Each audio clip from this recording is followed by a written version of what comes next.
Bom, a gente está terminando de carregar aqui os slides.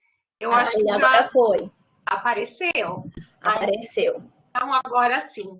Gente, eu queria agradecer o convite para participar aqui com vocês, agradecer particularmente a Giovana, que fez todo o contato aí e que tem sido uma fiel escudeira, uma sofredora, que está me acompanhando aí no laboratório, né? E estamos sofrendo juntas com tudo isso que está acontecendo. Eu, para falar a verdade, eu gostaria de estar com vocês pessoalmente. Eu sou uma pessoa assim que gosto muito de gente. Eu estou sentindo muita falta, né, do contato, assim, embora a gente tenha se falado ou se encontrado pelo computador, não é a mesma coisa. Eu gosto muito do olho no olho, né, da conversa informal, do boteco depois da aula. Isso tudo está realmente me fazendo muita falta. Então, eu espero, né, que a gente possa se encontrar pessoalmente numa próxima oportunidade e que isso seja em breve. Hoje a gente vai falar, né, de uma das coisas que... Professora, só te Sim, interromper um instante. Quando tiver claro, faltando 10 minutos para encerrar o horário, eu te aviso. tá ótimo, Bom, perfeito, tá joia. Então, turma, né, de tudo isso que a Giovana falou, na verdade, eu só gostaria que vocês guardassem que meu nome é Valéria, eu trabalho aqui na Faculdade de Medicina, né, da USP, sou orientadora no programa de Neurociências, e dentre os métodos que a gente utiliza para fazer pesquisa, para fazer investigação no meu laboratório, o carro-chefe, no nosso caso, é a morfometria, particularmente dos nervos periféricos. Então, é por isso que eu venho hoje falar um pouco dessa técnica para vocês. Eu estou aprendendo ainda, tá? Mexer aqui, deixa eu ver se eu consigo. Ai, fechou a apresentação. Pera, restaurei, opa. Então, vamos lá, uma outra coisinha eu ainda vou errar, tá? Mas eu ainda estou aprendendo. Vamos ver se eu consigo. Ah, agora sim, gente, consegui colocar em tela cheia, tá?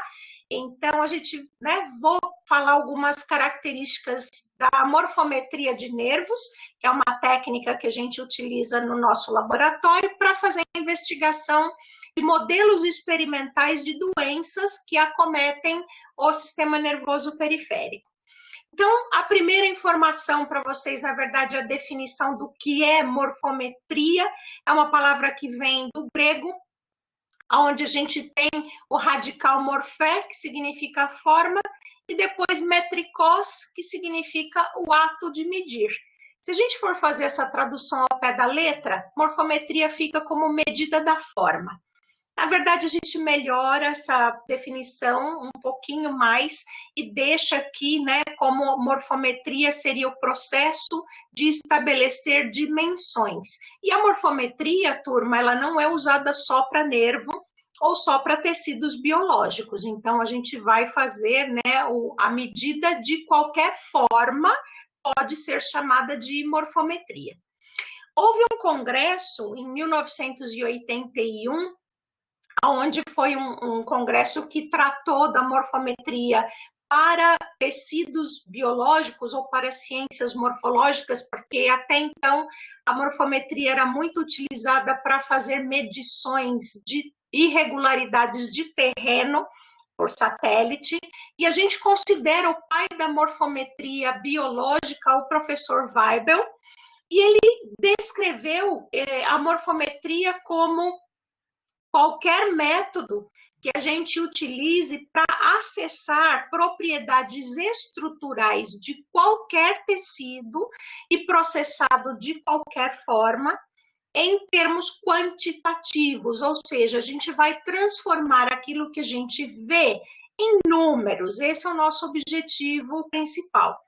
Nesse mesmo congresso, o colega do professor Weibel, ele foi muito feliz no sentido de descrever que a principal expectativa da morfometria é que a gente utiliza uma série de procedimentos matemáticos que vão permitir a descrição quantitativa dos nossos tecidos, das nossas estruturas, mas a expectativa principal ou particular é que esses procedimentos matemáticos possam revelar para a gente diferenças morfológicas mínimas entre os diferentes tecidos, seus estados ou suas funções. Ou seja, aquelas diferenças que eventualmente a olho nu nós não conseguimos enxergar, se a gente transformar aquilo que a gente enxerga em número, pode ser que a gente consiga revelar, então, diferenças que não são visualizadas, né? Então, o que eu estou mostrando aqui para vocês em termos de expectativa da morfometria? Esse é um caso onde, tipicamente, nós não precisamos realizar morfometria. Eu tenho aqui do meu lado esquerdo um corte transversal de um nervo sural humano normal. E aqui do lado direito, um corte transversal de um nervo sural doente, aonde essa doença consumiu as fibras mielínicas desse nervo. Para quem não tem aí vamos dizer assim, o convívio, né, com a histologia de um nervo, o que a gente vê desse lado aqui da figura, os três grandes círculos são os fascículos. Dentro desses fascículos nervosos, vocês estão vendo pequenos círculos, tá? Que são as fibras mielínicas. O que está corado como um anel preto é a bainha de mielina. Se vocês olharem para esse nervo, vocês estão vendo, então, também aqui uma bola parcial, mais outras duas bolas que são os fascículos. E se vocês olharem para o interior dos fascículos, cadê as fibras mielínicas? Não tem, ou tem muito pouco, sumiram. Então, desse normal para esse doente, eu não preciso contar e medir nada. Eu sei que as fibras mielínicas sumiram. E aí, lógico que se eu tivesse uma suspeita de que eu tivesse um número menor de fibras, mas eu não conseguisse determinar isso visualmente, eu iria então fazer a contagem dessas fibras, o que faz parte já da morfometria, para determinar se o número de fibras realmente reduziu ou não. Eu gosto de começar contando para vocês, primeiro, as desvantagens ou as limitações que a gente tem com essa técnica. Então, uma das desvantagens é que nós somos humanos e nem sempre é possível selecionar os objetos que a gente quer contar ou medir sem a introdução de um viés. E aí, turma, é nesse momento que entra, então, a parte do computador. Porque o computador não coloca a emoção humana dele nos nossos resultados e ele vai realmente contar e medir sem a introdução de nenhum viés. E eu não estou dizendo que a gente faz isso deliberadamente, não, viu, turma? Então, assim, é da natureza humana e é por isso que a gente faz, inclusive, os experimentos às cegas. A gente não sabe quem é o material do controle, quem é o material do doente, só abre depois, na hora que a gente vai analisar os resultados finais. Bom, uma outra desvantagem que a gente tem aqui é quando a nossa população do objeto que vai ser contado ou medido, por exemplo, aqui as células, ela é muito heterogênea. Se for uma população muito heterogênea, pode ser que os nossos sistemas de morfometria tenham aí dificuldades para a identificação de diferentes tipos celulares. Eles podem identificar aquilo que é célula e aquilo que não é, mas aí dentro da classe daquilo que é célula, há aí uma dificuldade na identificação de quem é quem. E nesse momento, muitas vezes, tem que entrar a mão humana para a gente conseguir fazer essa delimitação.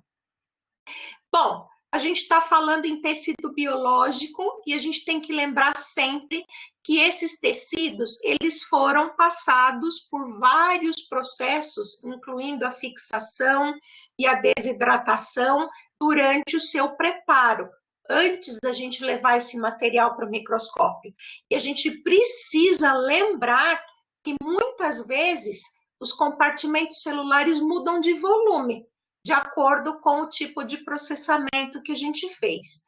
Então, na maioria das vezes, a gente prefere não usar valores absolutos, tá? E a gente substitui esses valores por dados relativos, Por exemplo, porcentagem ou densidade. Esses valores eles serão mais próximos da realidade do que simplesmente os valores absolutos. Uma outra colocação que eu faço, né? A gente começou com as desvantagens, agora eu já passo então para as vantagens dessa técnica. Para que a gente usa a morfometria? Primeiro ponto, turma, eu estou transformando uma coisa que eu estou vendo em número. E o número é objetivo, é preciso. E, portanto, a morfometria elimina qualquer subjetividade da minha análise. Ela vai permitir também a comparação objetiva entre os grupos. Afinal de contas, quando eu tenho números, eu consigo aplicar uma análise estatística. Então, isso é muito objetivo. E claro, né, aquilo que eu mencionei no início, quando a gente transforma uma coisa que a gente vê num número e a gente consegue fazer uma análise estatística com esses números, a gente provavelmente vai conseguir detectar diferenças que a olho nu a gente não conseguiria identificar. Mais uma vantagem aqui, eu não sei porque desconfigurou meu slide, mas vamos lá. A vantagem que a gente utiliza para a morfometria é que a gente consegue uma descrição bastante completa, quantitativa das estruturas que nos interessam. Isso em termos de tamanho e proporção dos diferentes componentes de um mesmo tecido. E a gente pode ir ainda além. Além de eu ter essa descrição completa de um tipo de tecido, eu posso também descrever mudanças que ocorrem em situações normais, por exemplo, a morfogênese ou até o envelhecimento sadio, ou, particularmente, a investigação de estados patológicos quando a gente faz os modelos experimentais de doenças humanas. Bom, ainda em termos de vantagens, a gente também pode utilizar a morfometria em relação às ciências funcionais. Por quê? Porque com a morfometria, a gente consegue a construção de modelos e também modelos matemáticos, aqui no caso, e a gente também consegue o estabelecimento das correlações morfofuncionais. E aí eu trouxe um exemplo para vocês de um trabalho que a gente publicou já há algum tempo, fazendo então uma correlação entre parâmetros fisiológicos e parâmetros morfométricos, no caso de animais controles e animais diabéticos, utilizando aqui um nervo, que a gente fazia o registro da atividade nervosa e depois a gente fez a morfometria. O que chama a atenção desse trabalho nosso, turma, é que com 5 dias de indução do diabetes, ou seja, um diabetes muito agudo, a gente já conseguiu determinar a inversão de uma tendência, de uma correlação morfofuncional nesses animais. E vejam que isso é muito cedo, né, para a gente ter uma alteração morfológica pura. Tanto que quando a gente faz a análise morfológica desses nervos, as alterações são realmente mais evidentes quando esses animais ficam crônicos. Mas quando a gente fez a correlação entre a morfologia e a função, a gente conseguiu detectar mudanças muito agudas nesses animais. Muito bem, sendo bastante específica agora em relação à morfometria dos nervos, a gente vai ter aqui como objetivo principal a definição de parâmetros normais. Isso já foi feito, tá? Particularmente começou, né, na década de 60 para a descrição de nervos normais de humanos e depois a gente partiu mais para o final aí da década de 90 para essa descrição em animais de laboratório. E o que a gente faz? Por que a gente faz a definição de parâmetros normais? Porque o normal vai fornecer para a gente a informação para que a gente possa investigar os danos. Então, se eu tenho o meu normal, eu vou entender melhor o que é que está errado quando a gente estuda doenças que vão acometer os nervos periféricos. particularmente aí no caso até para os diagnósticos que a gente faz, né? Um outro objetivo bastante interessante, a gente tem aí os valores característicos e específicos para cada nervo que a gente vai investigar. Então, os nervos não são todos iguais. Existem diferenças entre nervos motores, nervos sensitivos, nervos autonômicos, e aí a gente começa, então, a estabelecer os parâmetros para cada subclasse de nervos, para depois poder comparar, então, com aqueles que estão alterados por alguma razão. Na sequência ainda, a gente utiliza hoje a técnica de morfometria para fazer diagnóstico. Então, além da gente trabalhar com a pesquisa, tanto experimental quanto clínica, a gente também usa a morfometria para fazer diagnósticos mais complicados e a gente consegue, com a morfometria ou através da morfometria, fazer com que esse nosso diagnóstico seja mais rápido e mais confiável, a partir do momento que a gente faz a comparação com dados do normal que já estão descritos na literatura. Em termos ainda de objetivos, eu tenho mais 4 para mostrar para vocês.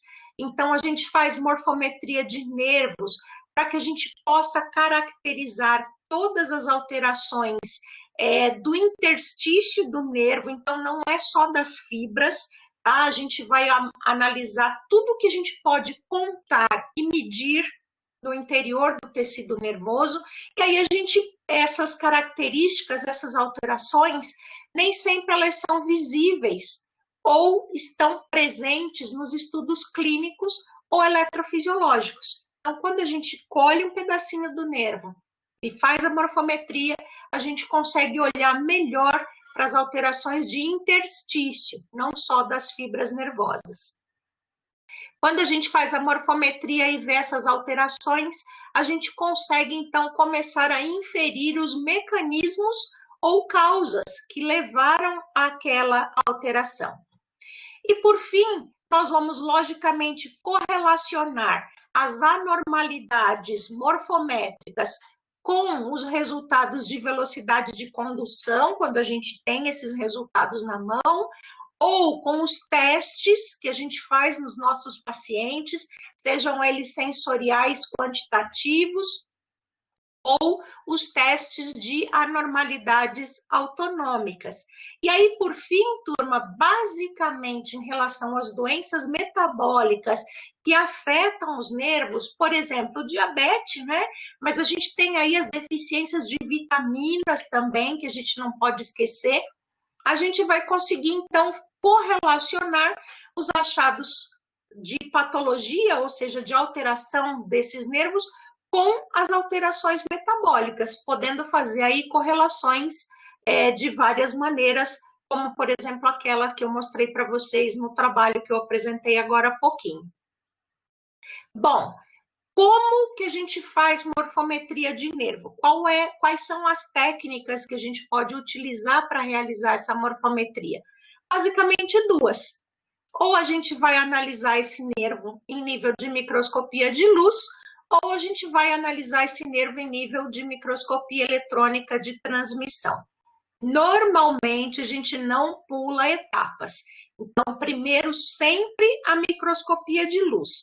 Se ainda assim a gente não resolver, aí a gente vai para a microscopia eletrônica de transmissão.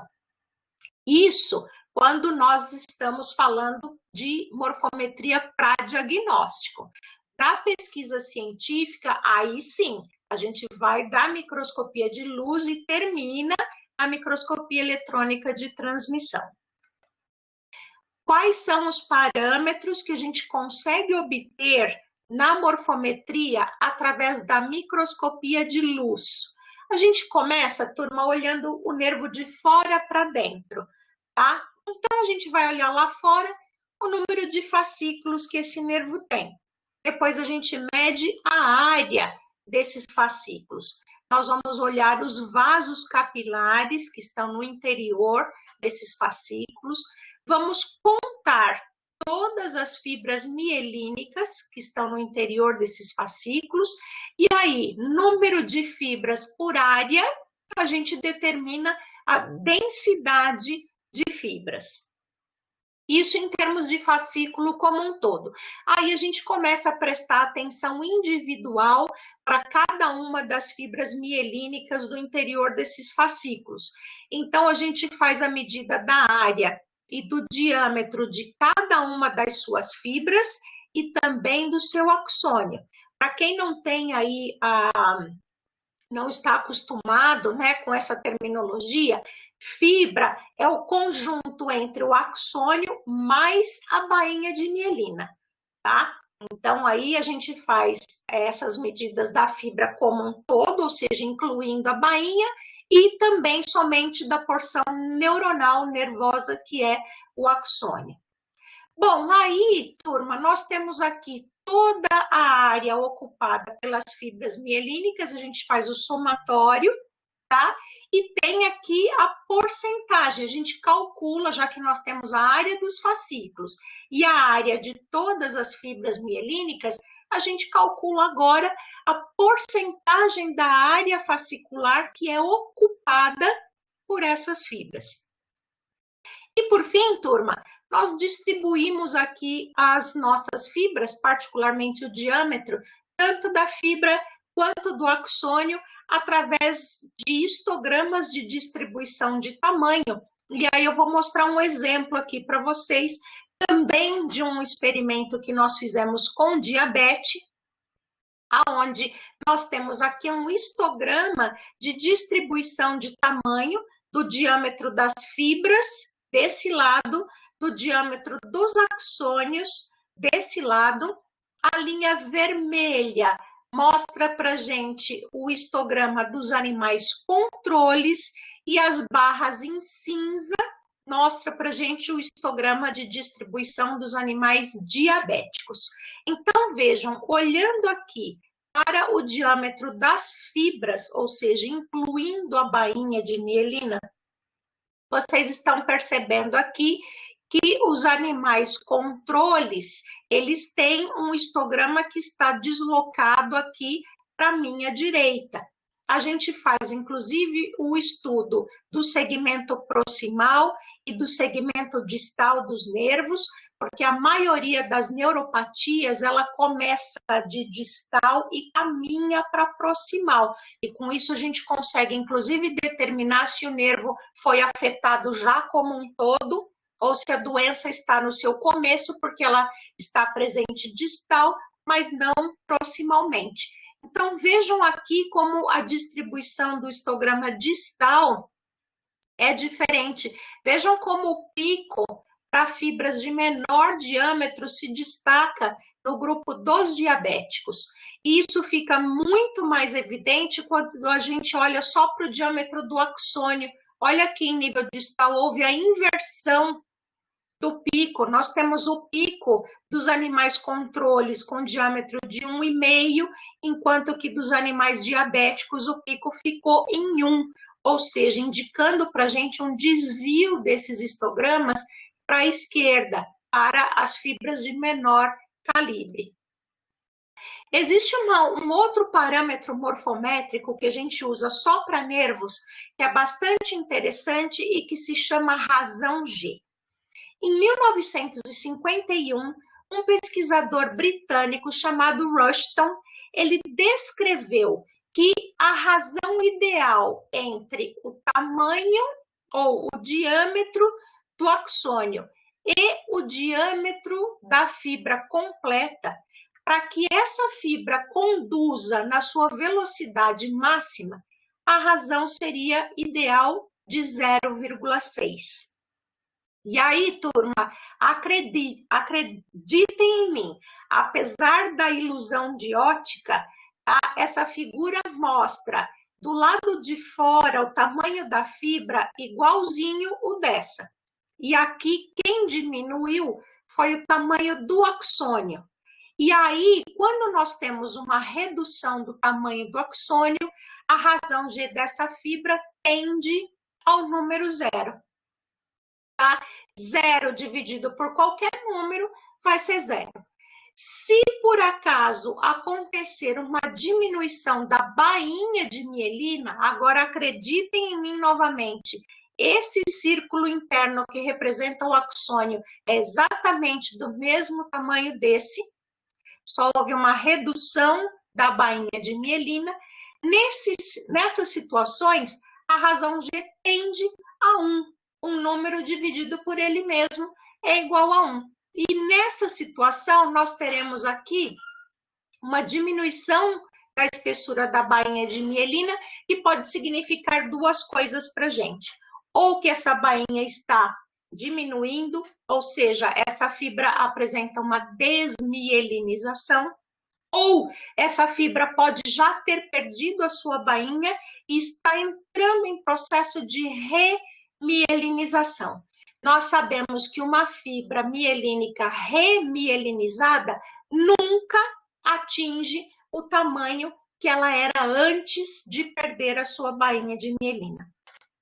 Quando a gente usa a razão G, então, para fazer uma investigação de doença, esse trabalho é o mesmo que eu mostrei os histogramas para vocês, e estou mostrando aqui a distribuição da razão G nas fibras. De novo, usando os controles, agora proximal e distal, comparando com os animais diabéticos, também proximal e distal. Deixei destacado em cinza as fibras que estão com razão G ideal, ou seja, 0,6, 0,7.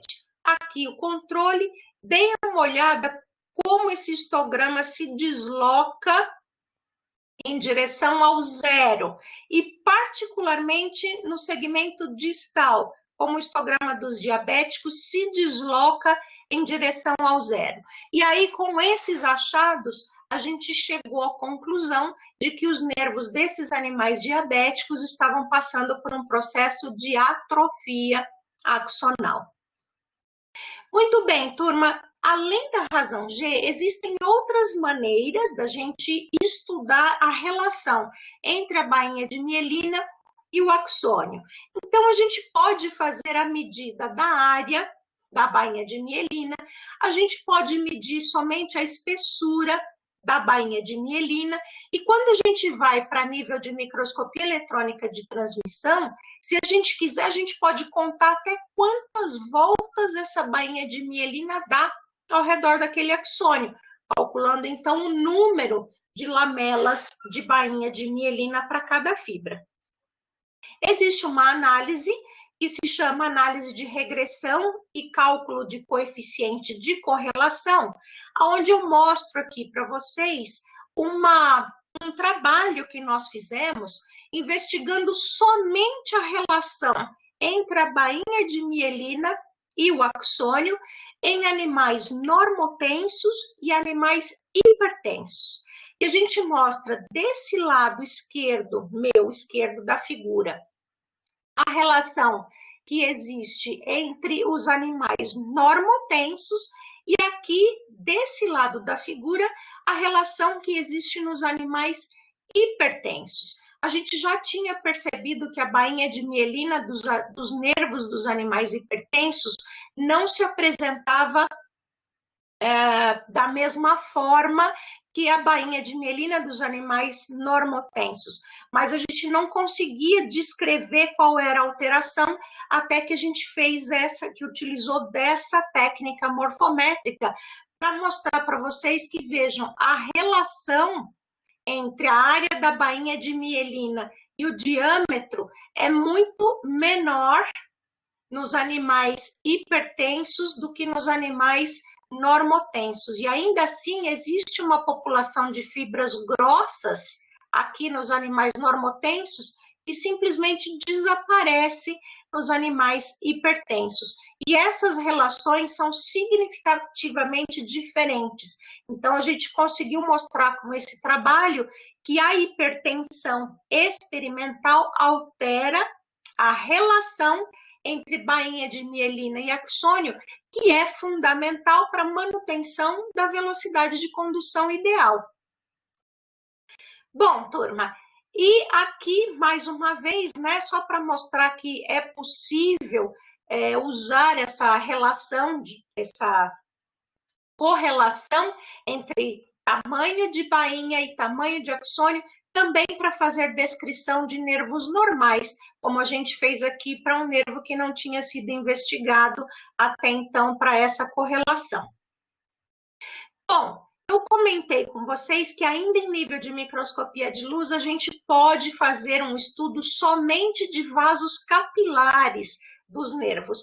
E assim a gente fez, tá? Nós podemos investigar a área dos vasos, a porcentagem da área fascicular que é ocupada pelos vasos, diâmetro dos vasos e até distribuir esses dados também em gráficos chamados de histogramas. E aí, turma, existem várias patologias que afetam os vasos dos nervos. Uma delas é a hipertensão, uma outra é o envelhecimento, mesmo que um envelhecimento normal. Então, eu trago aqui para vocês um estudo que nós fizemos de vasos capilares no nervo vago de animais e envelhecimento. Então, uma informação que eu trago para vocês é que quando entra um vaso capilar num nervo, ele aumenta de volume, ou seja, o volume daquele nervo acompanha as entradas de vasos capilares. E a gente tem aqui uma informação bastante interessante. Vejam, animais jovens, 30 dias, animais adultos, 6 meses de idade, e animais velhos já com 1 ano de idade. São ratos, né? 1 ano de idade para um rato é bastante.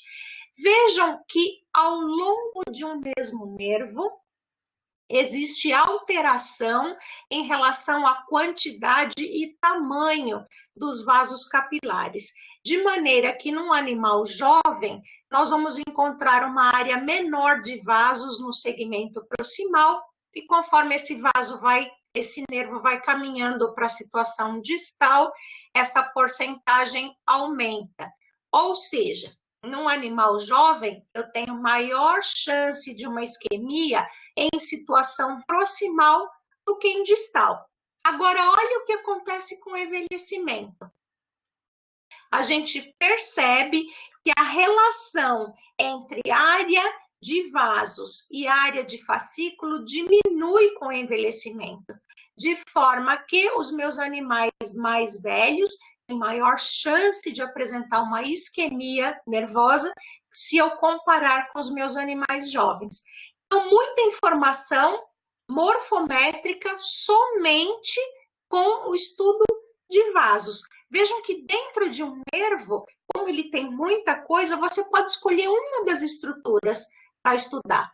E ainda assim vai conseguir muita informação. Até agora, eu só mostrei para vocês microscopia de luz. Vejam outros parâmetros que a gente pode investigar utilizando agora a microscopia eletrônica de transmissão. Então, a gente vai olhar agora para as fibras que não são visíveis em microscopia de luz, que são as amielínicas. Vamos contar essas fibras. Já temos o valor da área dos fascículos e, portanto, vamos ter número de fibras por área. Calculamos densidade dessas fibras. Agora, daremos atenção especial a fibra por fibra. E vamos medir a área e o diâmetro de cada uma dessas fibras. Mais uma vez, a gente consegue ter, então, o somatório dessas áreas. E já temos o valor da área fascicular. Calculamos agora a porcentagem da área fascicular ocupada por essas fibras. Fazemos a distribuição de tamanho dessas fibras utilizando histogramas e ainda olhamos agora, turma, para aquelas células que são as células formadoras da bainha de mielina. Podemos contar os núcleos de células de Schwann e ainda, número por área, calcular a densidade desses núcleos. Aqui eu mostro para vocês mais uma vez um trabalho que mostrou simplesmente uma descrição normal de um nervo agora em nível de microscopia eletrônica de transmissão, mostrando aqui, então, a distribuição de tamanho das fibras amielínicas nesse nervo, no caso aqui, o nervo renal de camundongos. Temos aqui uma figurinha que, na verdade, nós fizemos para responder um revisor, quando ele questionou para a gente a nossa técnica utilizada em termos de contagem de núcleos de célula de Schwann. Então, o que eu tenho nessa representação aqui? Eu tenho representação de fibras mielínicas, que tem aqui os seus internós, ou seja, os espaços que são delimitados por cada célula de Schwann, formando, então, a bainha de mielina ao redor dos axônios que estão representados por uma linha preta. E esse quadrado aqui mostra para a gente um corte transversal, que é aquilo que a gente estuda. E olhando para um corte transversal desse tipo aqui, de um nervo normal, que tem todos os seus internós simétricos, a gente conta aqui, em alguns momentos, com a passagem desse corte no nível do núcleo da célula de Schwann. E aí eu conto, então, o número de núcleos que foram cortados aqui. Quando eu olho para um nervo que está degenerando e regenerando, vejam o que acontece. As células de Schwann se multiplicam e elas podem se tornar irregulares, como nessa fibra representada aqui.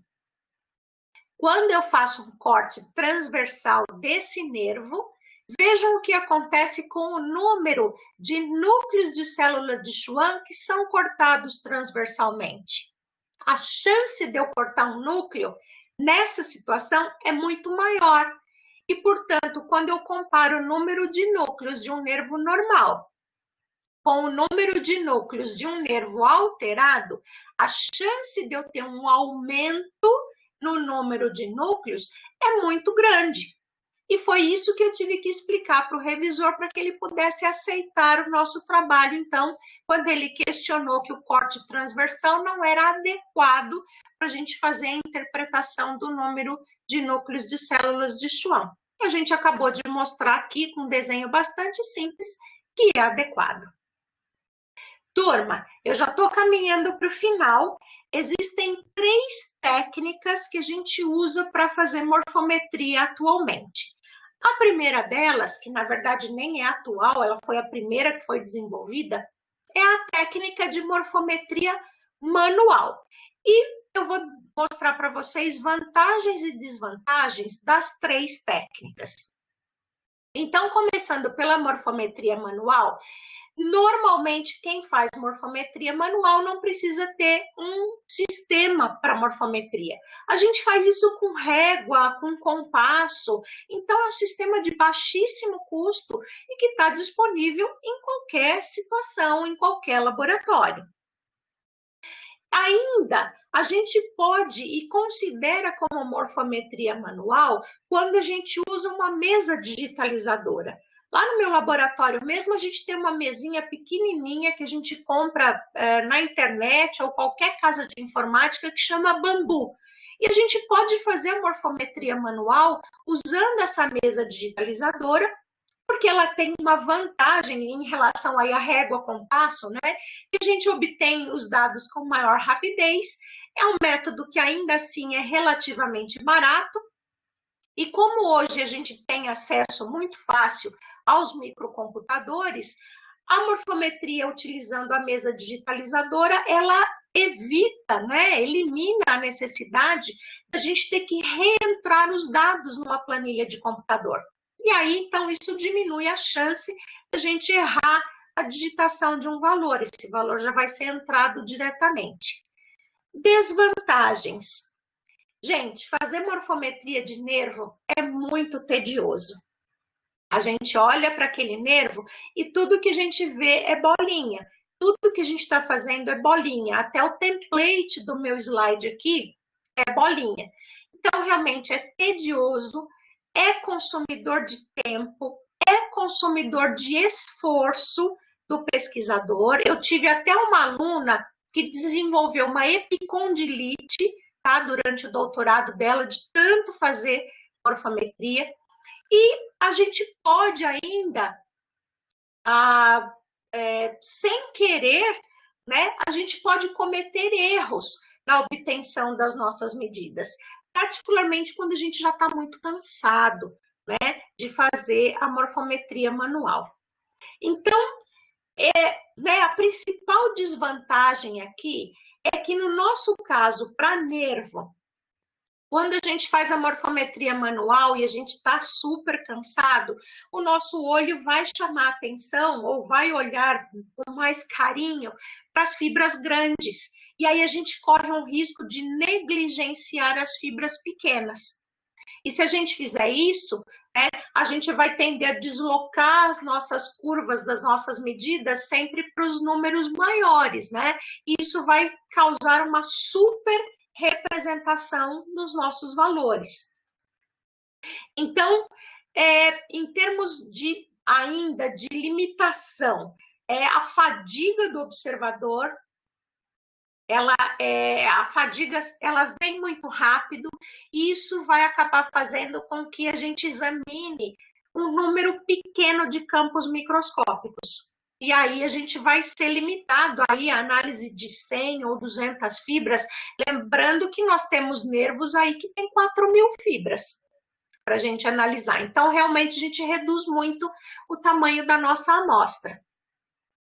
E, né, nós temos aqui, então, o problema de amostragem, quer dizer, se eu vou fazer uma morfometria manual, eu tenho 4.000 fibras para medir, eu não vou medir as 4.000, então eu vou tentar montar um esquema de amostragem para essa minha morfometria.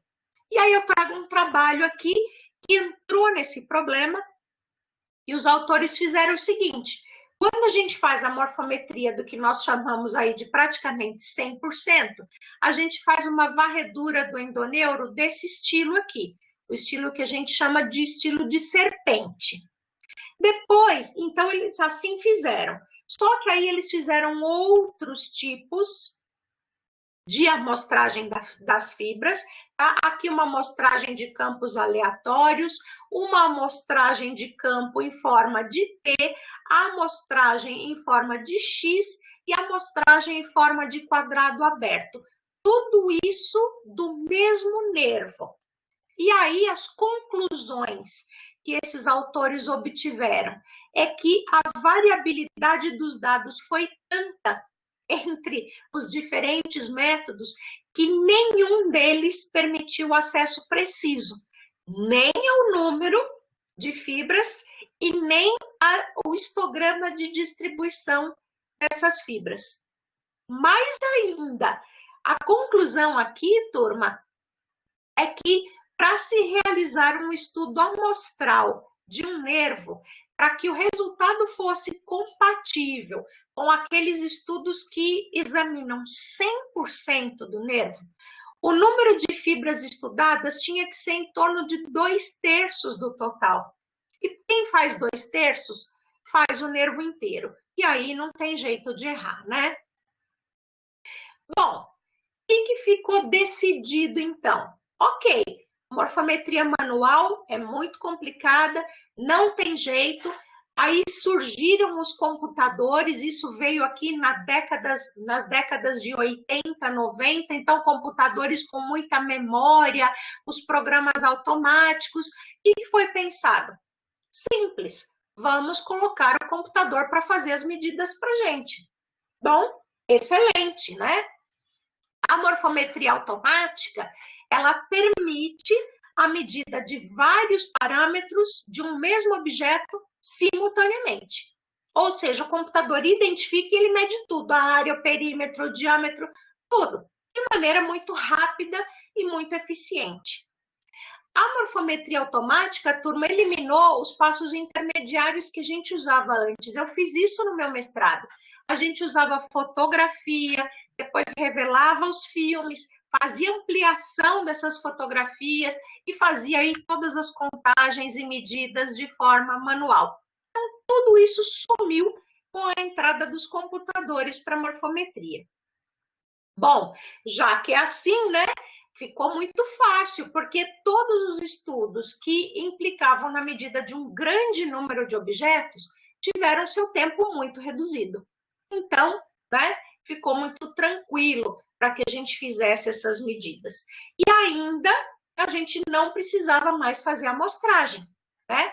Podíamos fazer o estudo do nervo como um todo, com os valores expressos de forma valor absoluto, né? E não precisávamos mais fazer as amostragens. Parecia tudo muito lindo, maravilhoso. A morfometria automática se mostrou precisa, econômica no tempo e no esforço do pesquisador, e todo mundo ficou muito feliz, achando que a morfometria automática teria resolvido os nossos problemas. Não, na verdade, apareceram outros problemas com a morfometria automática. Principal problema. Mas não?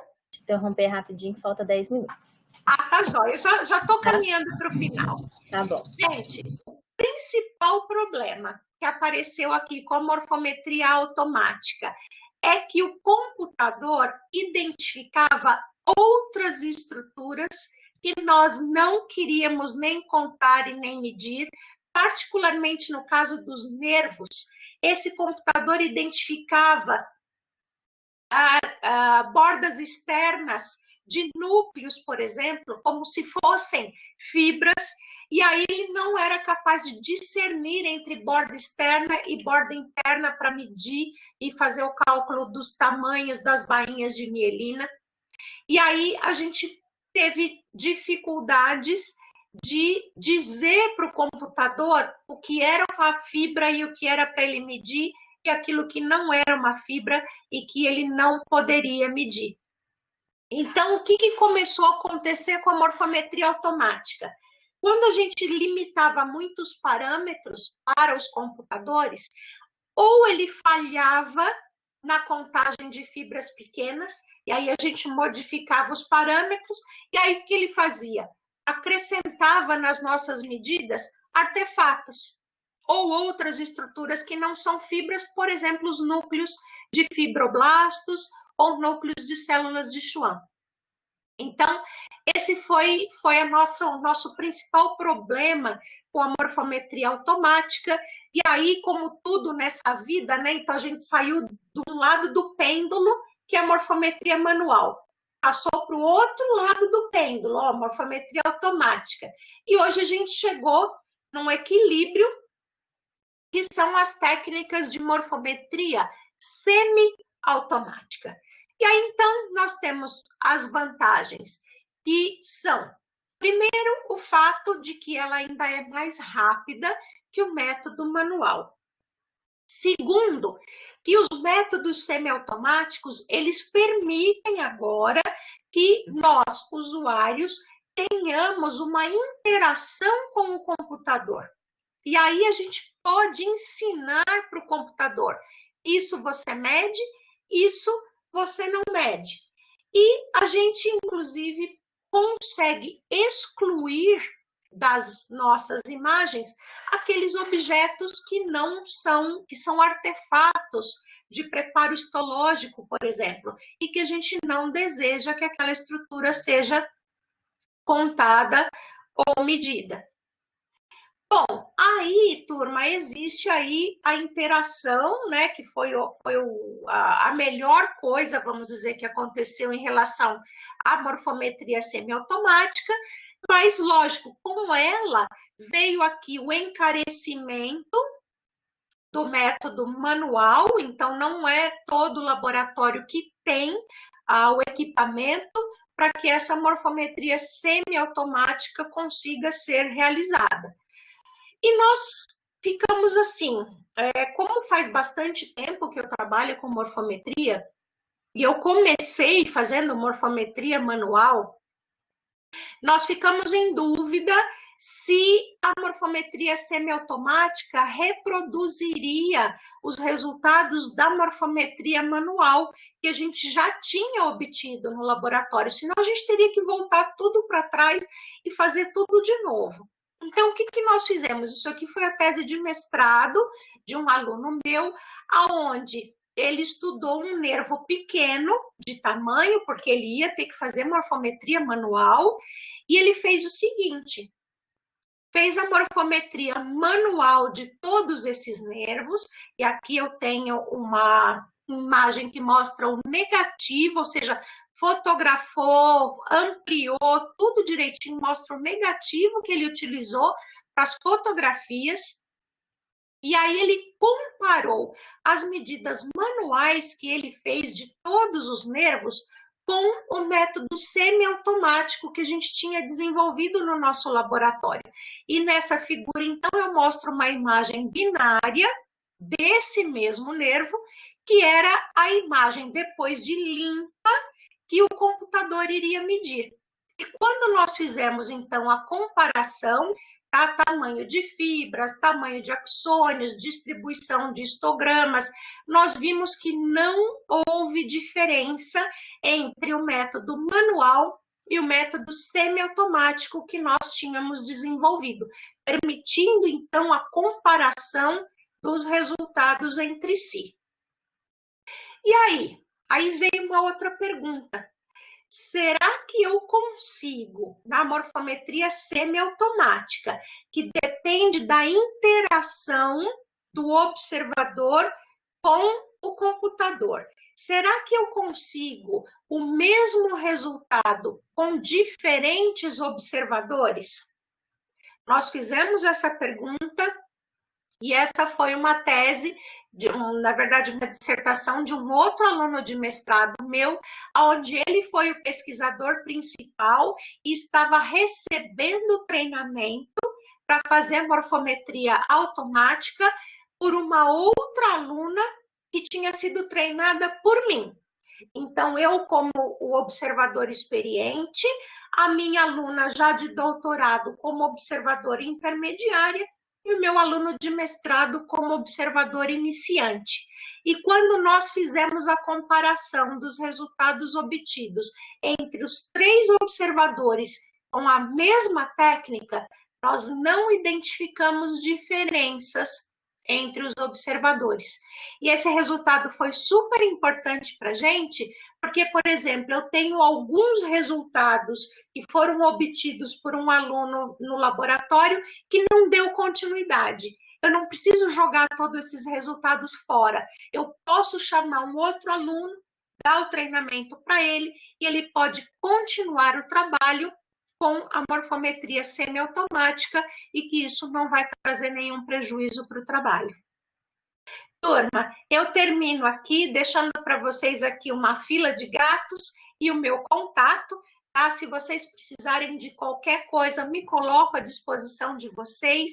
Mais uma vez, eu agradeço o convite, a oportunidade de estar aqui com vocês hoje e eu espero do fundo do meu coração encontrá-los pessoalmente. Um dia, isso há de acabar.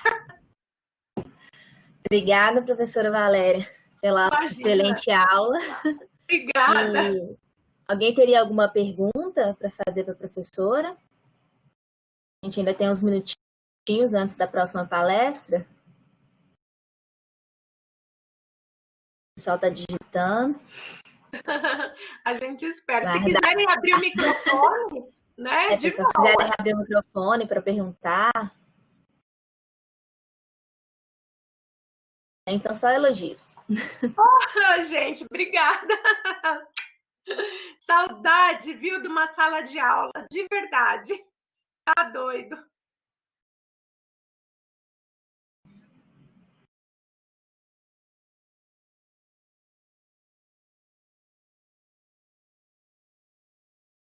Ah, que bonitinhos, gente. Olha, legal, viu? Olha, legal que foi novidade, né, para uma turma aqui. Olha que bacana. Sim. Legal. Muitos não conheciam, né, a técnica. Aham.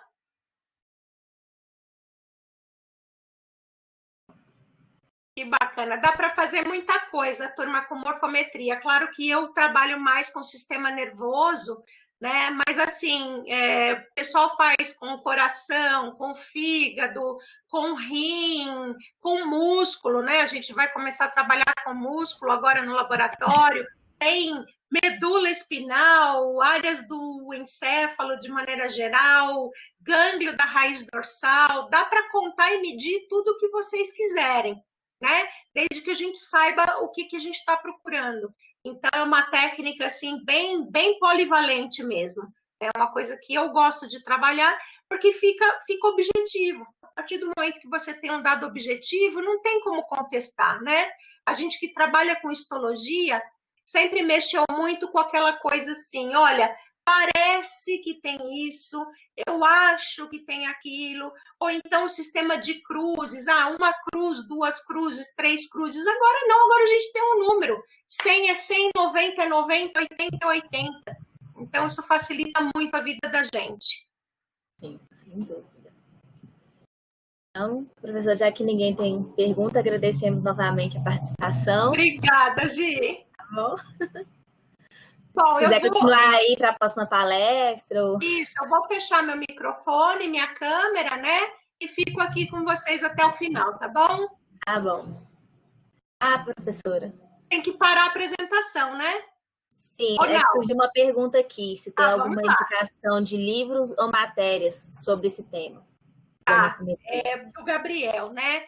Isso. Então, Gabriel, a gente tem, sim, alguns livros, mas são livros muito específicos e, portanto, eles são muito caros, né? Então, assim, eu tenho alguns lá no laboratório, eu deixo à disposição para o pessoal estudar lá, mas não tem, assim, como é um assunto que não é muito, vamos dizer, amplamente divulgado e não é de interesse de todo mundo, esses livros, eles são de pouco acesso. Talvez aí o pessoal, a gente sabe, né, que o pessoal roda a internet, consegue os PDFs, aí eu vou fazer o seguinte, eu vou pegar alguns títulos e passar para a Giovana, e aí ela deixa à disposição de vocês. Eu não estou com eles aqui agora, porque eu estou em casa, né, e eu deixo esses livros lá no laboratório, mas aí eu passo os títulos e deixo por conta aí de vocês, tá bom? Assim que ela me passar, gente, eu coloco na plataforma e aviso vocês. Beleza. O que foi colocado lá. Gi, como que eu tiro a tela aqui? É só clicar aqui no... Eu vou colocar a próxima palestrante como já apresentadora. Na tela, então. Tá. Sim, que aí na hora que ela carregar a dela, a minha fica tranquila. Isso. Tá. Então tá bom. Então eu vou fechar a câmera e microfone e tô por aqui, tá? Tá bom, professor. Obrigada. Tchau, gente.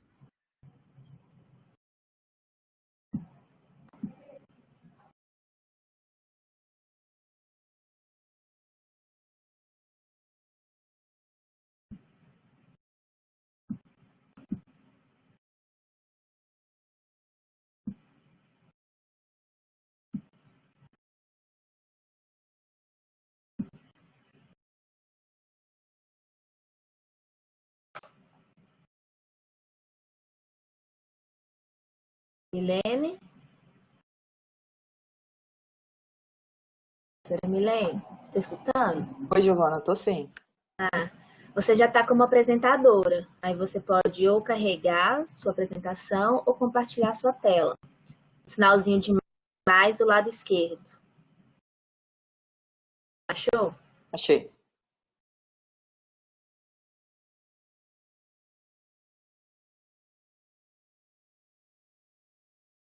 É melhor fazer o upload ou é melhor compartilhar a minha tela com vocês? Fica a seu critério. Quando você coloca para carregar a apresentação, a plataforma ela converte o PowerPoint em PDF. Aí você passa os slides pela própria plataforma. Entendi. Então vou tentar, pode ser dividir a minha tela? Vamos tentar aqui. Pode compartilhar.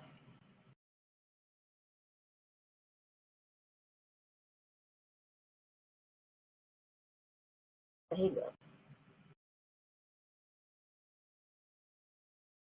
Estão me ouvindo bem, né? Sim, estamos ouvindo e te vendo. Tá ótimo. Agora apareceu. Já apareceu a minha tela? Tá aparecendo sua tela já.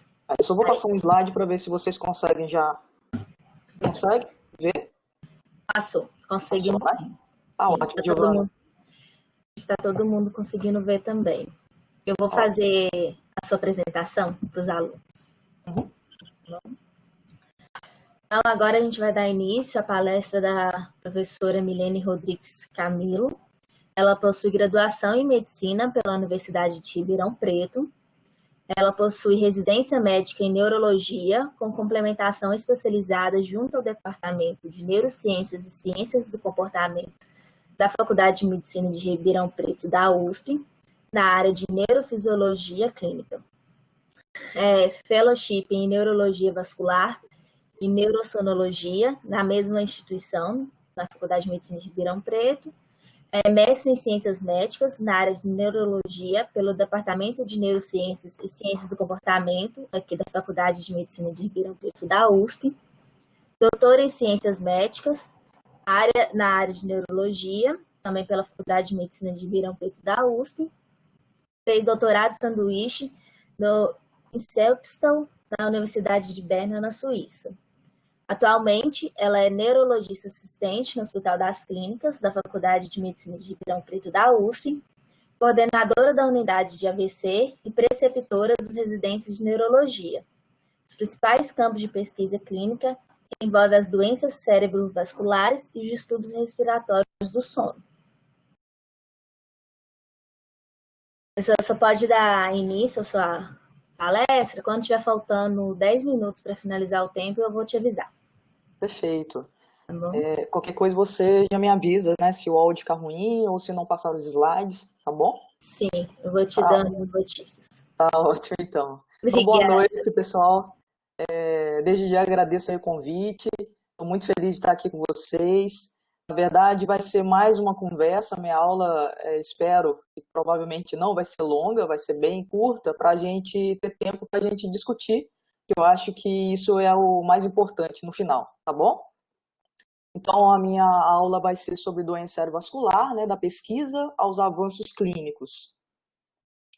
Então, como vocês já devem saber, né, o acidente vascular cerebral é a segunda causa de morte no mundo e também no Brasil, tá?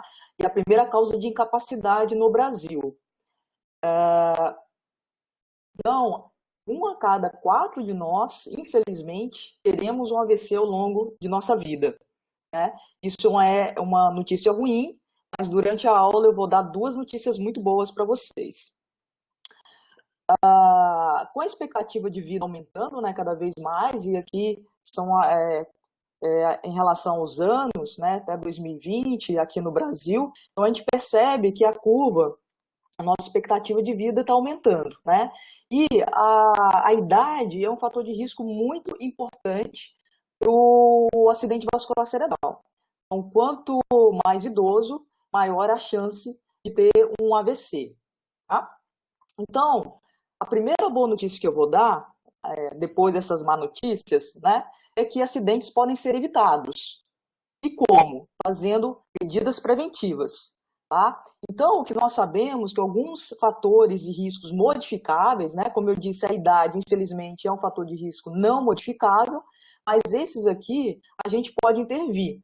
Então, como por exemplo, hipertensão arterial, cessar o tabagismo, evitar o sedentarismo, controlar o colesterol, né, com a dieta saudável, controlar o diabetes, evitar o abuso de álcool, evitar a obesidade e fazer o tratamento adequado de doenças cardíacas. Se a gente conseguir fazer todas essas prevenções, a gente consegue reduzir até 90% o risco de ter um AVC. Tá?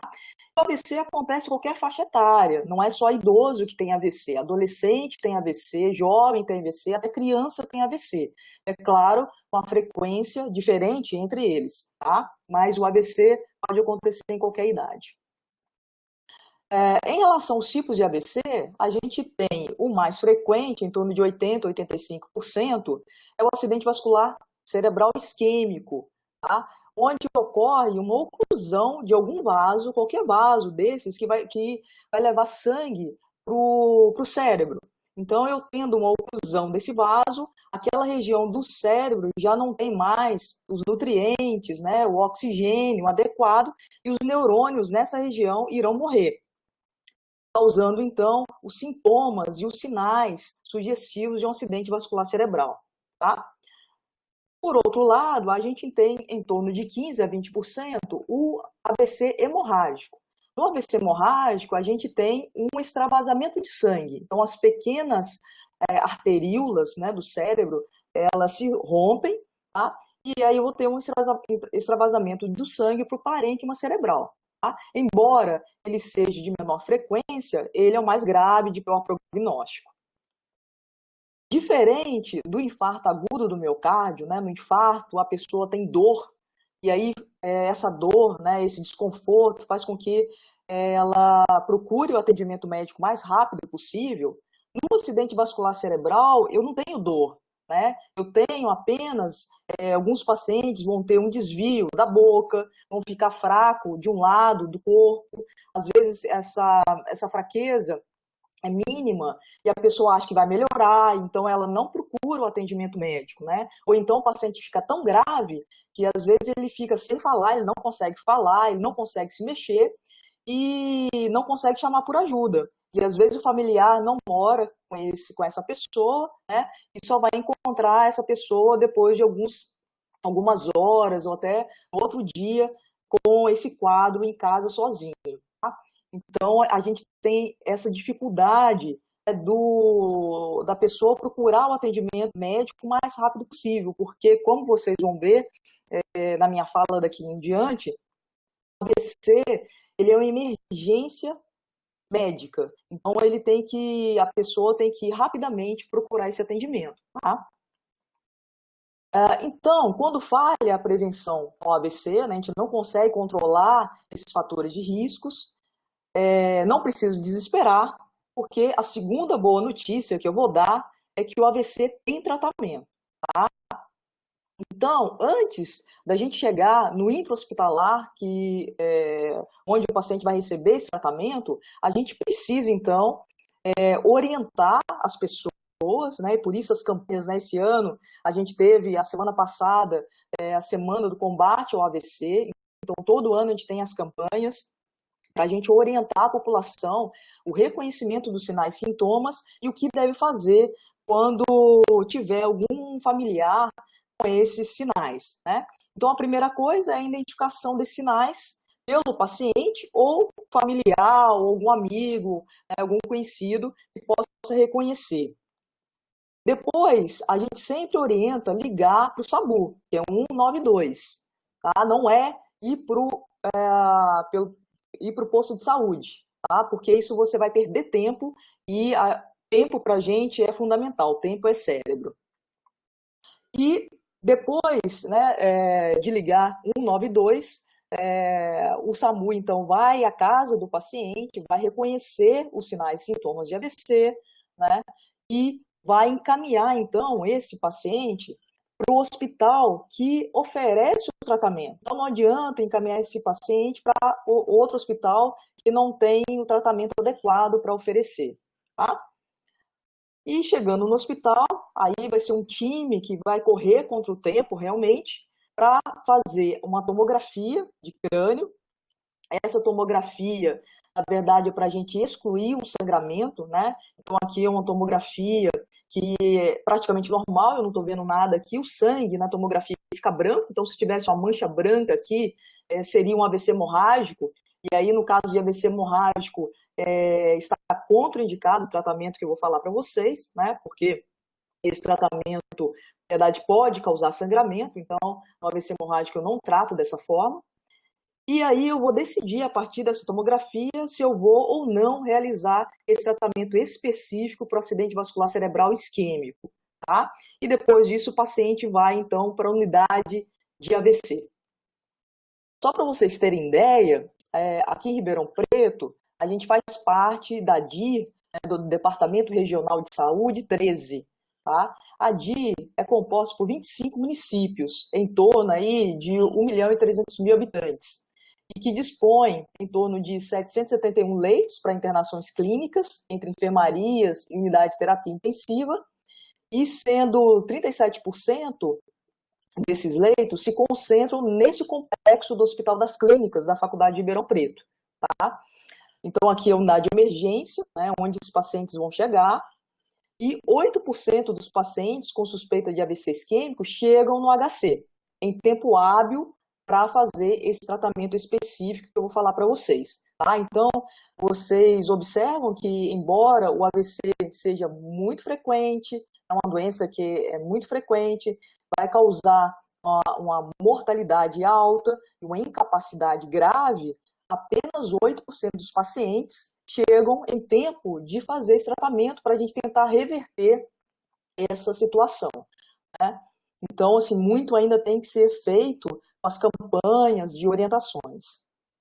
Então, o tratamento, falando do tratamento agora específico do AVC isquêmico, tudo começou com esse artigo, né, que é o estudo NINDS, de 1995, tá? Que utilizou, então, o ativador do plasminogênio tecidual, que é o RTPA, para tentar desobstruir o coágulo que entupiu o vaso do cérebro, né? E esse estudo mostrou que a gente teria apenas 3 horas para a gente fazer esse tratamento. Então, do início dos sintomas até o início do tratamento, eu só tenho 3 horas para fazer, porque depois disso pode aumentar muito o risco de sangramento, porque esse remédio é um trombolítico, ele vai tentar dissolver o coágulo, então ele pode causar sangramento no cérebro, que é o mais importante, né, mais grave, mas pode causar também sangramentos sistêmicos em outros locais. Tá? Então vocês vejam que tudo que eu expliquei para vocês é muito pouco tempo, né, para o paciente conhecer os sintomas, ligar para o 92, o SAMU chegar na casa do paciente, transferir o paciente para o hospital. No hospital a gente tem que fazer uma série de exames para ver se não tem contraindicação à medicação, tem que fazer tomografia, né, e tem que indicar o tratamento. Esse tratamento do RTPA e a medicação chama Alteplase, a Actilise, ela é feita, então, 10% da dose, a gente calcula a dose do peso do paciente, 0,9 miligramas por quilo, tá? E a gente pega 10% dessa dose, injeta em bolos no paciente, e o resto a gente corre em 1 hora. É assim que a gente faz o tratamento do AVC isquêmico. Mas esse estudo, então, modificou completamente o tratamento do AVC, porque antes não tinha esse tratamento específico, né? A pessoa com AVC, ela ficaria, então, na enfermaria comum, né? E não teria mais nada para ser feito, né? Apenas a reabilitação depois desse quadro agudo. Mas nessa fase hiperaguda não tinha nenhum tratamento até então. Tá? Então, isso revolucionou realmente essa área. Em seguida, né, esse estudo, o ECAS-3, foi publicado em 2008, e mostrou, então, que se a gente aumentasse essa janela, né, nós chamamos esse tempo do início dos sintomas ao início do tratamento de janela terapêutica, se a gente aumentasse essa janela de 3 horas para 4 horas e meia, ainda assim poderia ser feito essa medicação, tá? Não com muito aumento do risco de sangramento. Então, é isso que a gente faz hoje. A gente tem esse tempo de até 4 horas e meia. Aumentou muito pouco, aumentou 1 hora e meia, mas já ajudou bastante a incluir mais pacientes nesse tratamento. Então, como eu falei para vocês, tempo é cérebro, a gente tem que correr contra o tempo, né? E a gente fazendo esse tratamento o mais rápido possível, então não é só porque a gente tem 4 horas e meia, se o paciente chegar com 1 hora, eu vou ficar lá esperando dar 4 horas e meia para eu tratar o paciente. Não, né? Quanto antes eu fizer o tratamento, menor sequela o paciente vai ficar e menor mortalidade eu vou ter. Então, chegando no hospital, eu tenho um pit stop da sobrevivência, né? Então, aqui neurologistas, né? Enfermeiros, técnicos da tomografia, a portaria, o SAMU, todo mundo, né?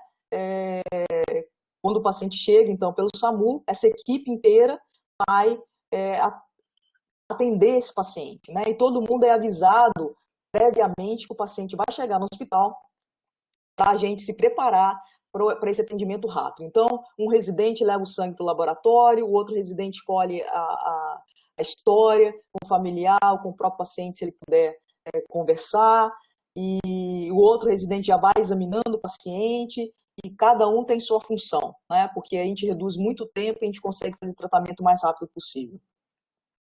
Enfim, aqui para mostrar para vocês, então, além da tomografia, né, que eu falei, a gente faz um outro exame chamado angiografia, que é para ver os vasos do cérebro. Então, pela angiografia, eu consigo ver esse vaso que está ocluído, né? Então, aqui, se vocês perceberem, aqui falta um pedaço, né, de um vaso aqui. Do outro lado, você tem esse vaso é a artéria cerebral média, tá? E do outro lado eu não tenho, está entupido, está bloqueado, está ocluído, tá? Aqui o outro exemplo, né, aqui já é uma oclusão extracraniana, que é a carótida do paciente, né, um grande vaso aí que leva esse sangue para o cérebro, e aqui em cima essa carótida divide nas outras artérias, né, e aqui também não sobe mais sangue nenhum aqui, né, tá ocluído nessa região. O que a gente sabe até o momento é que, dependendo da região onde há uma oclusão do vaso, né, o RTPA, a medicação, não age muito bem.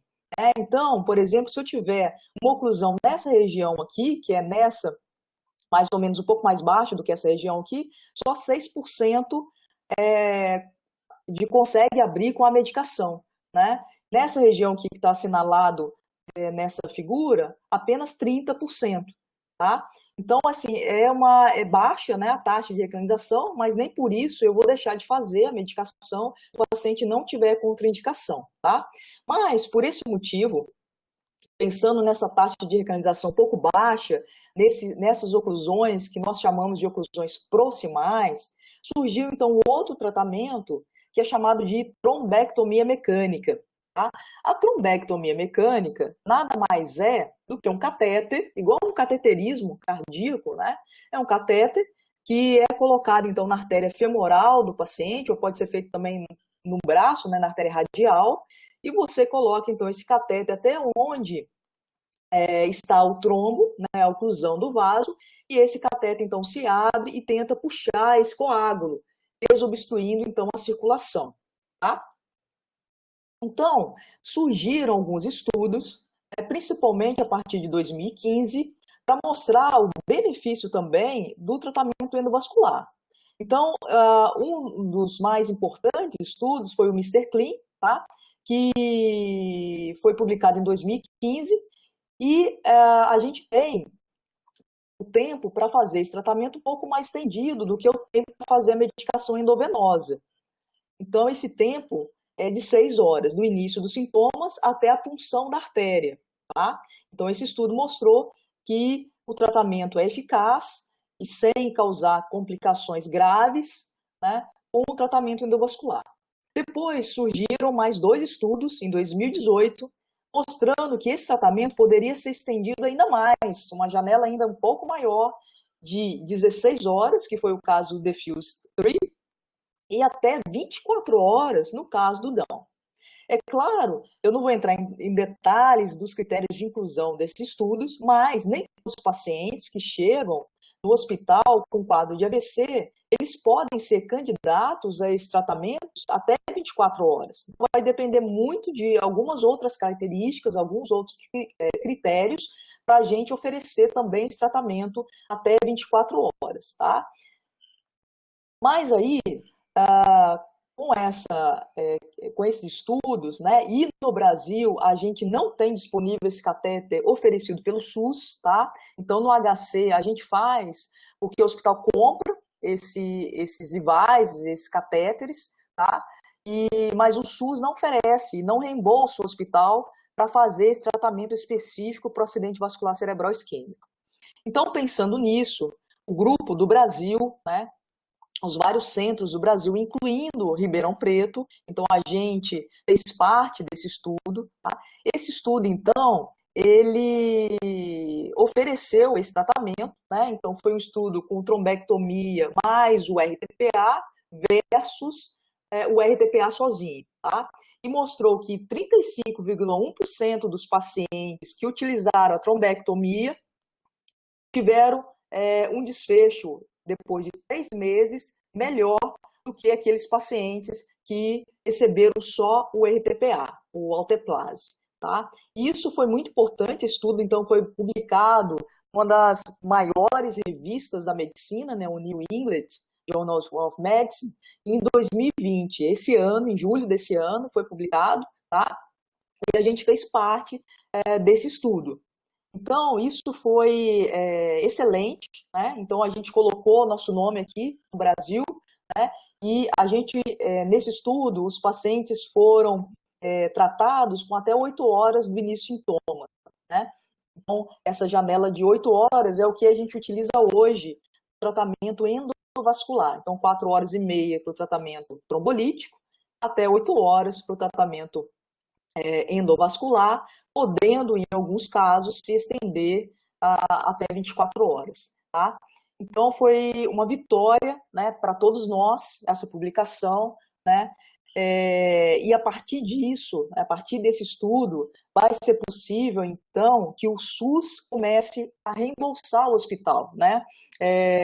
Foi dito essa semana que houve uma reunião no Ministério da Saúde e muito provavelmente isso vai ser colocado como uma portaria e oferecimento da trombectomia mecânica o sistema público de saúde, né? E isso para a gente é muito importante e para os pacientes muito mais, né?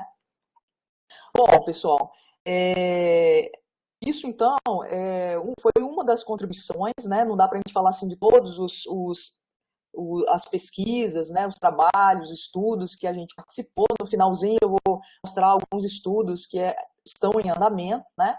Então, só para vocês terem ideia da importância da pesquisa clínica, né? E como muda o dia a dia, a rotina nossa, né, e dos pacientes.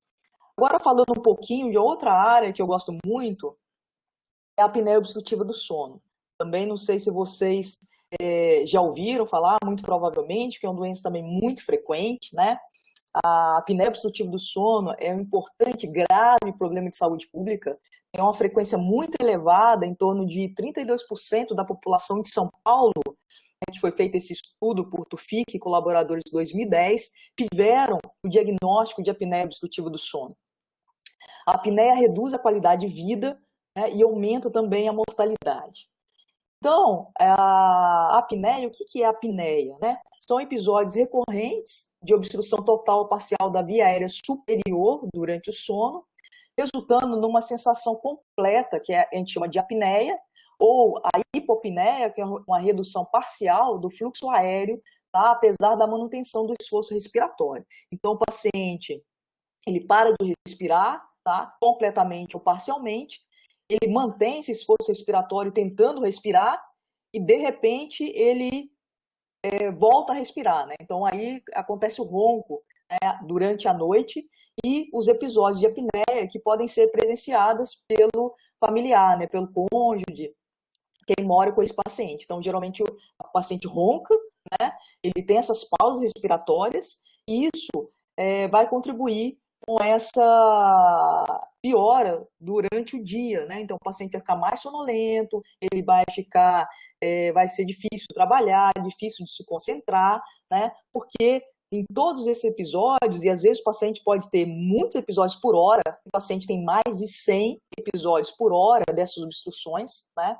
Então, isso vai levar à fragmentação desse sono, vai levar a uma hipoxemia intermitente, uma hipercapnia intermitente e oscilações da pressão intratorácica. Isso tudo é ruim, né, para o organismo, né, e para a rotina dessa pessoa depois, né, durante o dia.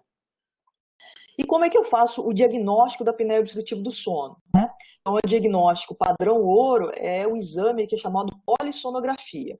Então, é um exame a gente faz um registro eletroencefalográfico, que é esse registro aqui, tá? A gente coloca cintas torácicas e abdominais para ver esse esforço respiratório do paciente, tá? A gente coloca um catéter nasal para a gente ver a parte respiratória, para ver essas apneias ou hipopneias, né? A gente tem também um canal de ronco para ver esses roncos do paciente e eletrodos também nas pernas para ver se o paciente também se mexe muito durante a noite. Isso pode atrapalhar também o sono, além de também fazer um eletrocardiograma, né? Então, durante toda a noite, a gente traça também o eletrocardiograma. Então, esse estudo é feito durante toda a noite do paciente, tá?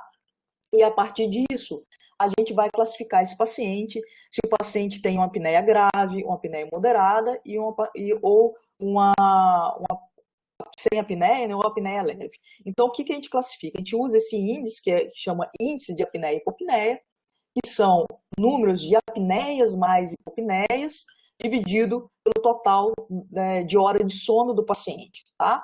E aí, se esse índice for menor que 5, o paciente não tem apneia. Se for entre 5 e 15, ele tem uma apneia leve. Se for entre 15 e 30, apneia moderada. E se for maior ou igual a 30, o paciente tem uma apneia grave. Tá? E aí, a gente publicou esse estudo, tá? Em 2016, a gente avaliou 40 pacientes com AVC, tá? Durante a fase aguda, então na internação hospitalar, e a gente observou que 72% desses pacientes têm apneia obstrutiva, sem saber, tá? Às vezes o paciente poderia ter queixa de sono, mas tinha pacientes que nem tinha queixa nenhuma, tá? E a gente observou esse número muito alto de apneia obstrutiva. E o mais interessante é que 50% desses pacientes tinham apneia grave, né? E esse estudo, a gente concluiu que os pacientes com apneia grave, ao longo da evolução clínica, né, de desfecho clínico, de incapacidade, esses pacientes tinham maior incapacidade, 9 vezes mais incapacidade do que os pacientes sem apneia. Tá? E a partir desse trabalho, né, com a parceria do grupo da Suíça, a gente conseguiu publicar essa meta-análise com todos os artigos, né, possíveis aí, que avaliaram a apneia obstrutiva nos pacientes com AVC, e o que a gente observou foi muito interessante, né? Então, aqui foi os pacientes na fase aguda do AVC, na fase subaguda, que a gente chama em torno de 1 a 3 meses pós-AVC, e na fase crônica depois de 3 meses. O que a gente observou que praticamente em torno aí de 70, um pouquinho mais, dos pacientes com AVC, tanto na fase aguda quanto na fase crônica, tinham a mesma frequência de apneia obstrutiva, né, em torno de 70%. E a apneia grave cai um pouco, mas os pacientes continuam a ter apneia. Tá? Isso mostra, muito provavelmente, que esses pacientes já tinham uma apneia antes de ter o AVC. Tá? O AVC ele pode piorar um pouco na fase aguda, os episódios, mas os pacientes já tinham essa possibilidade e não tinham diagnóstico. Né? É uma doença muito frequente, muito grave, que leva a muita morbidade, como eu mostrei para vocês, e não é feito esse diagnóstico durante a fase aguda e nem durante a fase crônica. Né? Alguns pacientes realmente a gente acaba encaminhando para um ambulatório na fase crônica, mas não é muito frequente a gente perguntar no nosso dia a dia se o paciente tem alguma queixa de distúrbio respiratório do sono. Tá? E o tratamento? O tratamento é feito com CPAP, esse aparelhinho aqui. Tá? O CPAP, então, ele vai levar um ar, né, uma pressão positiva para as vias aéreas do paciente e vai deixar essa via aérea pérvia, aberta. Tá? Então, os pacientes com apneia do sono, o tratamento padrão ouro é com aparelho de CPAP. Tá? Existem vários aparelhos de CPAP, esse aqui é um aparelho automático de CPAP, né? Mas qualquer aparelho, hoje em dia, você consegue tratar muito bem os episódios de apneia. Tá? E os pacientes realmente melhoram, né? Tem um sono mais reparador, né? Melhora essa queixa durante o dia em relação aos episódios noturnos de apneia. E aí, o outro estudo que a gente fez foi colocar o CPAP nos pacientes na fase aguda do AVC, mas não para tratamento. Para tratamento, a gente ainda vai começar um estudo especificamente sobre tratamento. Mas o que a gente quis mostrar é o seguinte: vejam vocês e pensem, um paciente com AVC, né, pode ser grave, então ele não está mexendo no lado do corpo, não está falando, por exemplo, e aí eu tenho que fazer esse exame de polissonografia. Colocar todos esses aparelhos, né, todas essas duas cintas, né, todos esses canais, esses fios, para fazer o diagnóstico de apneia obstrutiva do sono. Então, às vezes, é muito inviável isso, né? Precisa de ter um técnico que fica a noite inteira com o paciente, vendo se não vai sair num fio desse, reconectando. Então, o que a gente pensou? Esse aparelho de CPAP, ele é automático. E ele consegue me dizer, se ele não estiver no modo tratamento, ele vai estar no modo diagnóstico, ele consegue me dizer quantos episódios de apneia o paciente fez durante a noite, que é aquele índice que eu falei para você, o IH. Então, o que a gente fez? A gente utilizou esse aparelho nos pacientes junto com a polissonografia. Tá? Então, assim, no trabalho, como a polissonografia é um padrão ouro, eu tive que fazer os dois exames no paciente. Tá? E aí, o que é interessante, a gente publicou esse estudo na Stroke, né, que é outra revista de excelência, e o que a gente percebeu é que o CPAP é muito bom para fazer diagnóstico também. Né? Então, a sensibilidade a diagnóstico de apneia é 83% e uma especificidade de 80%, né? Um valor preditivo positivo de 95%. E para a apneia grave também, a sensibilidade de 91% e a especificidade de 94%. Ou seja, em alguns casos, né, a gente pode não fazer a polissonografia durante a fase aguda, né? Claro que depois na fase crônica eu posso fazer um exame melhor para ter certeza se o paciente tem ou não, mas na fase aguda, esses pacientes eu posso tentar fazer, simplesmente colocar o CPAP, né? Então ele já faz o diagnóstico numa noite, na outra noite ele já começa a tratar. Olha que maravilha, né? Então isso também foi uma lacuna que a gente conseguiu esclarecer, né, da literatura, e foi muito importante também para o nosso grupo. Tá? A tolerância do alto CPAP nesses pacientes foi muito bem tolerada, né? A maioria deles, aliás, todos utilizaram mais que 4 horas durante a noite, tá? E a gente não teve efeitos adversos graves com o uso do CPAP, mesmo na fase aguda do AVC. Tá? Então, só para a gente já terminar, aqui para vocês terem ideia, então, dos estudos em andamento, então a gente tem estudo mágico, né, estudo o ETICS, o Interact, a gente tem outros braços daqui do estudo Resilient, que eu mostrei para vocês, a gente tem estudos de AVC isquêmico, estudo de ataque isquêmico transitório, então todos os estudos, eles estão já em andamento no HC, né, que a gente faz parte desse grupo, não só o HC, né, mas outros centros do Brasil fazem parte desses estudos. Mas a gente não faz nada sozinho, né? A gente tem uma equipe, tem um serviço de neurologia vascular, laboratório de neurosonologia, tá? Com toda a equipe. A gente tem reuniões semanais com alunos de pós-graduação, alunos de mestrado, doutorado, de várias áreas, né? Fisioterapeutas, TO, que estão com a gente, né? Então não é só médicos. Aqui é a equipe da radiointervenção, né, que faz tratamento endovascular. Então a gente não faz nada sozinho, né? E aqui meu e-mail, se vocês tiverem interesse, alguma dúvida, vocês fiquem à vontade de me mandar e-mail. E aqui o site, nosso site, né, neurovascular, que também tem algumas informações lá sobre AVC, algumas provas, né, da residência, e bem interessante. E aí, terminando, então, a aula, só deixar esse recado para vocês, né, que a gente não precisa que as coisas sejam fáceis, né, que elas precisam ser apenas possíveis. E aí a gente consegue realmente contribuir, né, com a literatura e principalmente com os pacientes, né, tentar melhorar a qualidade de vida dos pacientes é muito importante. Então é isso, né? Agradeço novamente o convite e estou aberto aí a perguntas de vocês.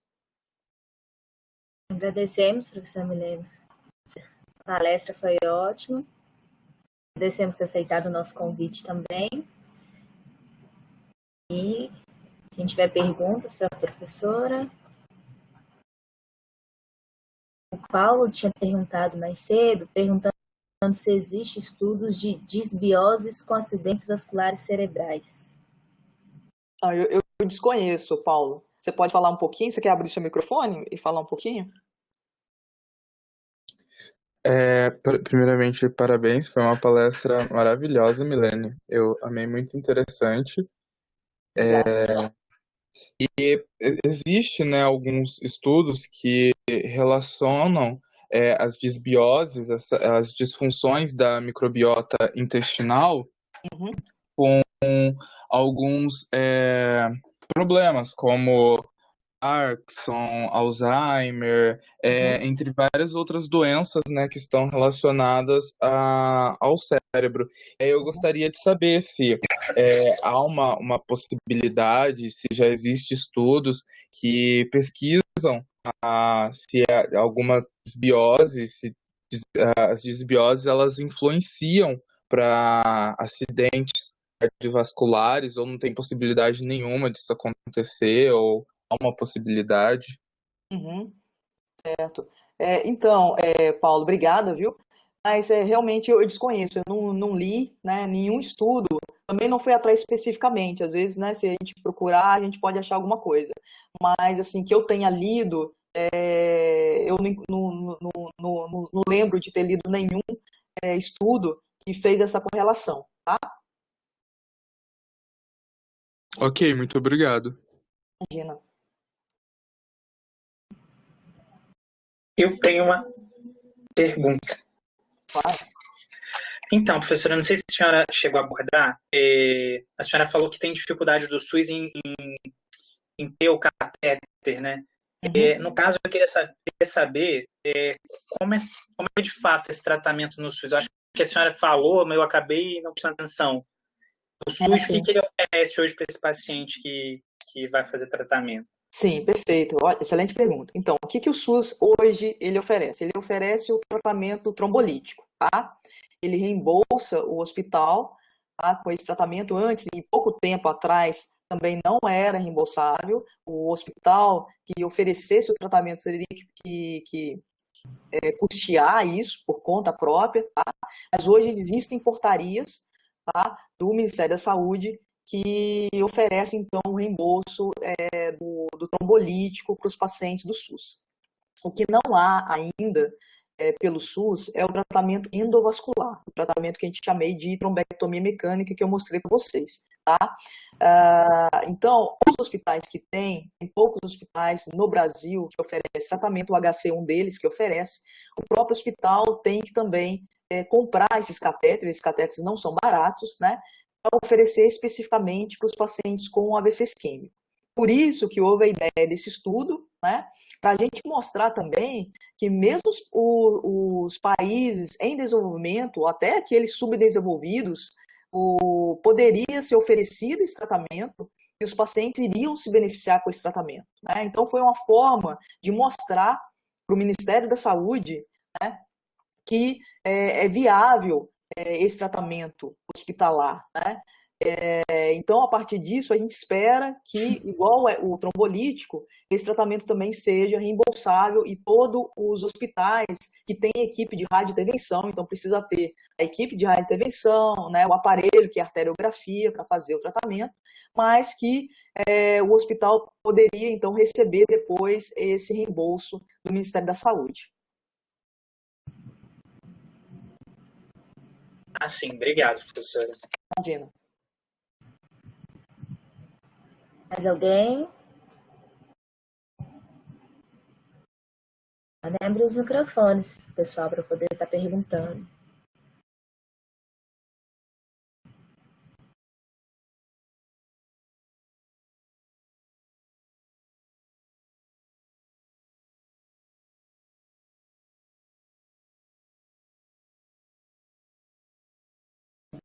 Já.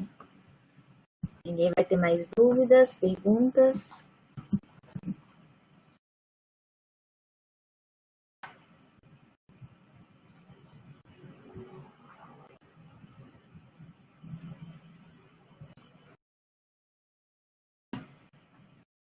Ninguém está perguntando mais? Então, nós vamos encerrar. Tá joia. Tá bom? Agradecemos novamente por ter aceitado o nosso convite e pela excelente palestra. Eu que agradeço, pessoal. Estou à disposição de vocês, se precisarem de alguma coisa, é só entrar em contato, tá bom? Obrigada. Muito obrigada. Tchau, tchau. Tchau.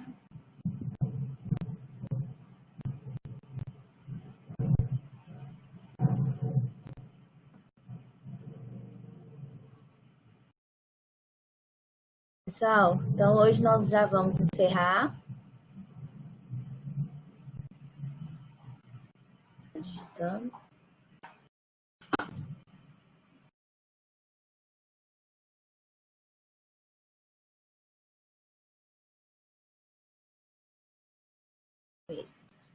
Boa noite, pessoal. Descansem bastante, que amanhã tem mais. Tá? Lembrem de fazer as atividades, que o prazo é até amanhã. Tá bom? Boa noite e bom descanso.